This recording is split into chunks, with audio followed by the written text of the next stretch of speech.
this lecture, we will review menopause and sex, changes in your vagina as you age.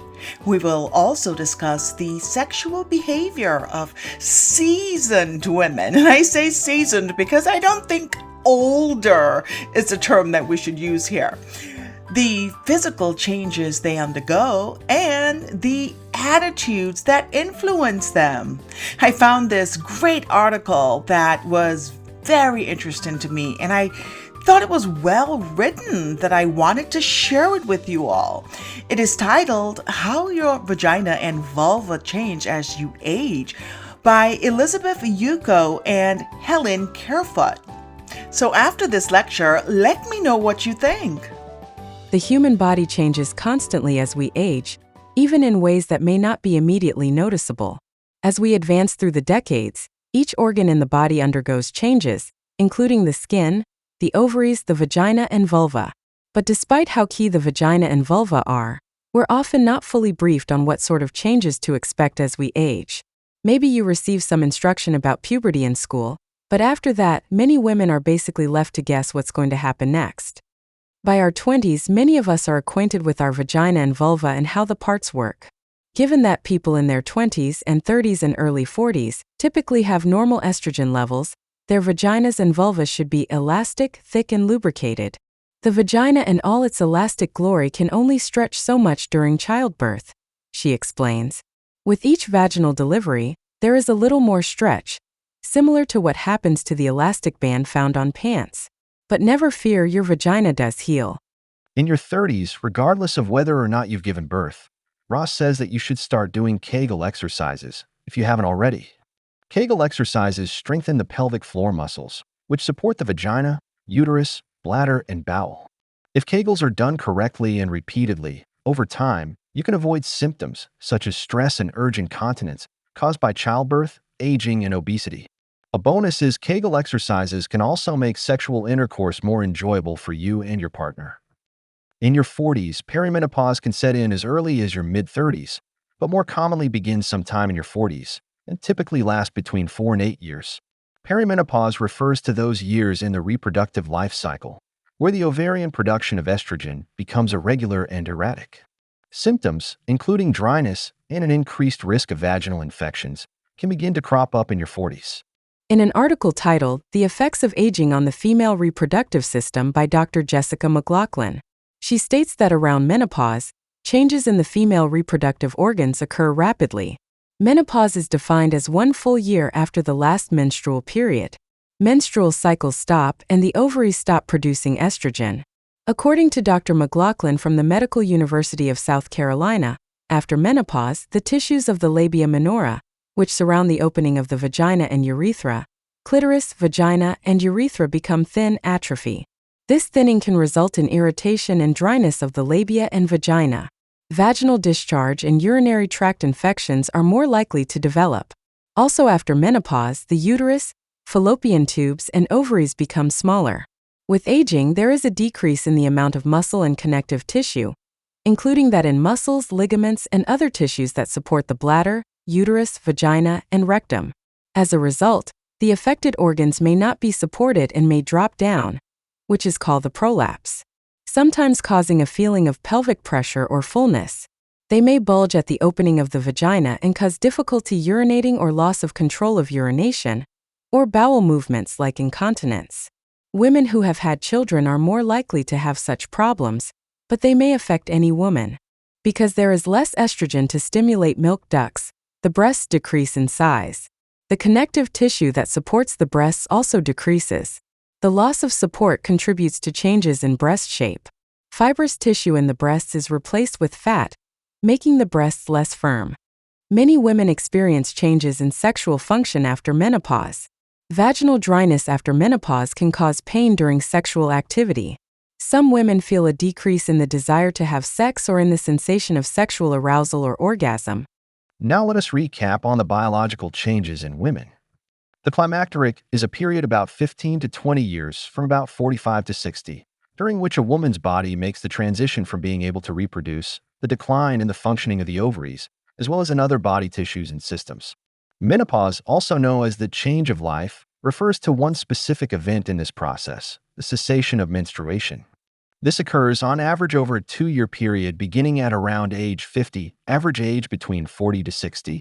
Menopause symptoms comes in two main groups: vasomotor, which consists of hot flashes, night sweats, etc., and psychosomatic symptoms, such as tense feelings, irritable, and depressed mood.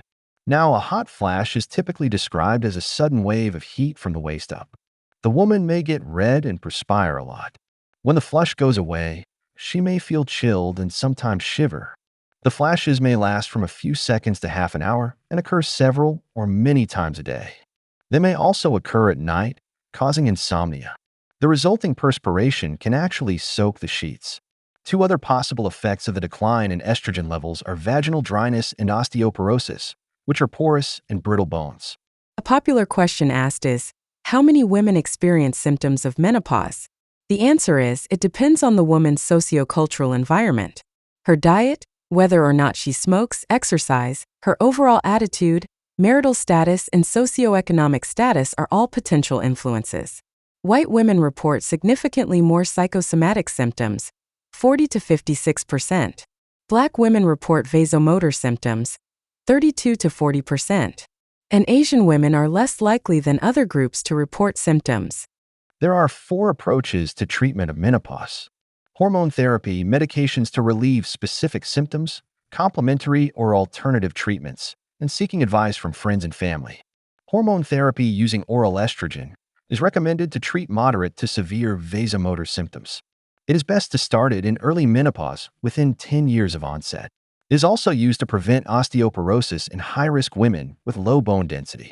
If the only bothersome symptoms are genitourinary or vaginal dryness, this should be treated with vaginal estrogen or a lubricant, not a systemic medication. Current recommendations are to use the lowest dose for the shortest period.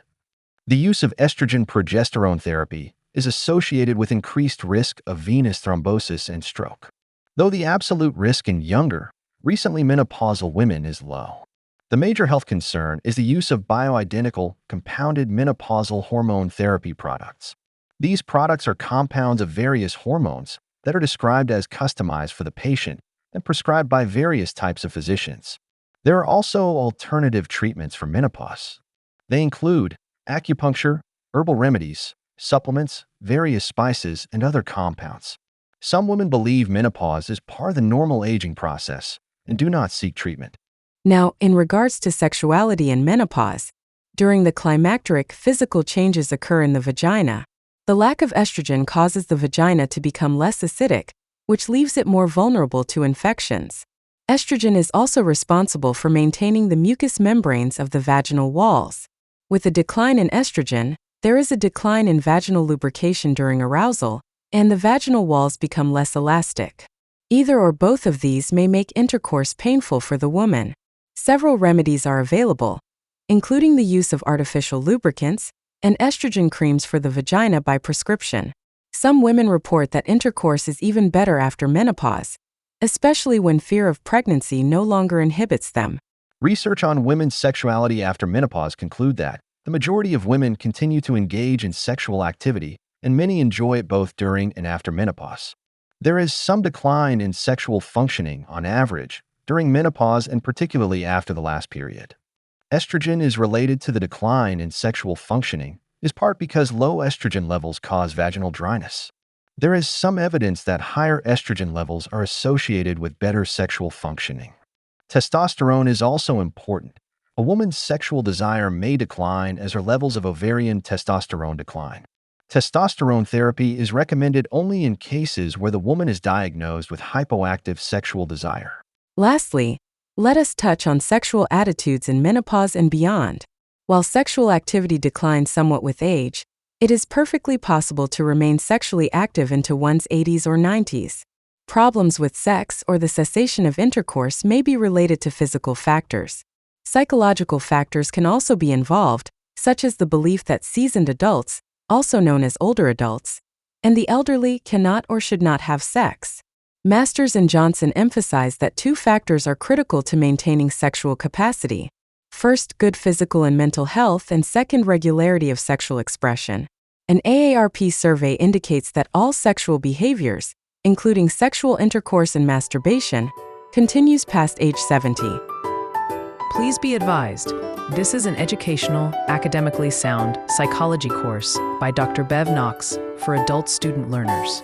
Lecture content include discussions and representations of human sexuality, theoretical perspectives on sexuality, sex research, sexual anatomy, sex hormones, sexual arousal, attraction and love theories, gender and sexuality, sexual orientation, variations in sexual behavior, sexual coercion, sex for sale, sexual disorders, and sex therapy, ethics and religion on sexuality, and sex laws.